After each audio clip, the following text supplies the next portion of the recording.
I learned some interesting statistics. Did you guys know that there are more deaths every year in the United States related to gun violence than there are U.S. military casualties overseas?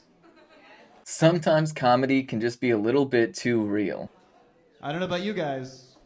I'm thinking about enlisting, just to be safe, right? I told that joke one time, and this guy was like, hey man, I served in Iraq. That's not funny. And I was like, yeah, well, I've been to a high school, a gay club, and a country concert, so statistically speaking.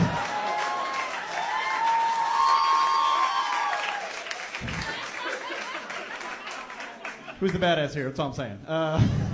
So this TikTok by Jake Weddle sort of makes light of the simple fact that it's actually quite dangerous to live in the United States of America, at least from the standpoint of gun violence, and that the reality is that because of our extreme gun culture paired with the extreme degree of white supremacy's prevalence within our society, marginalized people are very often victimized by individuals with guns committing mass shooting. It happens with such regularity in the United States in a way that it simply doesn't around the world. And the two components of this work together in order to create a pretty horrific system inside the United States. So on one hand, you have the incredibly easy access to firearms to basically anybody with very little standards and regulation to actually prevent people from getting access to guns when they really shouldn't. I mean, quite literally, Republicans push against the idea of preventing domestic abusers from getting guns. I mean, think about that. Republican elected officials have actively fought in many states to try and make sure that people convicted of domestic abuse or suspected of domestic abuse or charged with domestic abuse can still get access to a firearm. But then there's a layer of white supremacy on top of that adds a whole nother layer of dangerousness to this,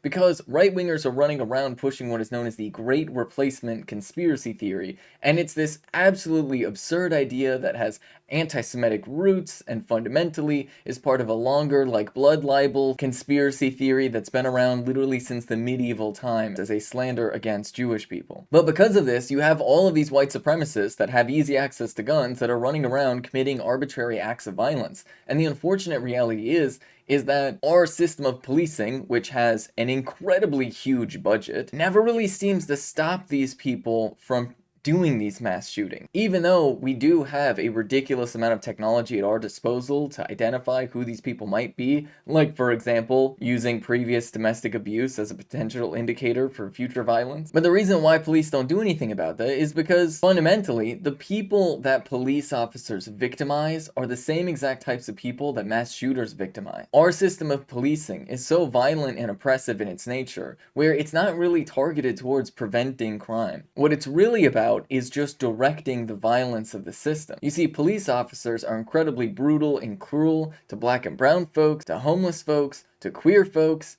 and those are also the people that these mass shooters are brutally cruel towards. It is the most marginalized and victimized in our society that are victimized by police that are also victimized by mass shooters. So fundamentally, at some level, they share some core ideology about how the world should work. And that fundamentally is at the heart of the problem. And it's one of the reasons why a lot of the gun reforms that have been proposed by centrists really fall flat, because the people enforcing these gun reforms are these very same police officers that have very little interest in policing the behavior of cisgender, heterosexual, white men, but love to get in the business of black and brown folks and queer folks and any marginalized person around. So we live in a society where we have some people who are effectively treated as being completely above the law, and other people who are constantly overly scrutinized by our militarized police state. You combine all of these things and then throw a bunch of guns into the mix, and it's pretty clear to see why there's so many mass shootings in the United States. And it's also clear to see why it's such an absolute joke to pretend like veterans are some sort of unique heroes that are putting themselves in danger. Look,